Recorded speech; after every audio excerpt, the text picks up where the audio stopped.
हमारा मन ना करत है। अच्छा देखिए हम आगे क्या कहते हैं रउरे। कैसा परदेसी पिया या बरुका रात भर हुका हुका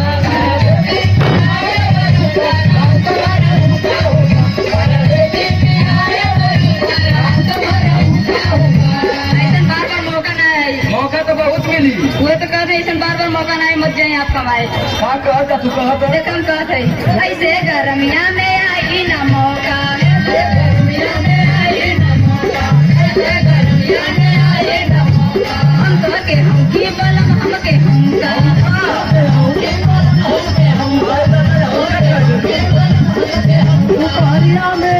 जाना तो हम कहा हो के कलिया गाँव के रउरे तो उल्टा अर्थ निकाले ना हमारा जाना। समझ में तब तू है हमके हम कह। तो बेना हो के काले है। अच्छा तो ये तेरे बतावा खोल के। हमें कूलर पंखा ना चाहिए, गर्मी लगा तो बेना हो के ले आते, लेकिन रउरे कमाए मत जाए। ना भाई हमारे पास जब कह जानी पहले ही टाइम ना हाथ काहे बेकार में हमारा देखा है आगे हम क्या कहते हैं। कैसा ढेर बहाना मत बनावल करी। सैया बोरे लाया के लुका रात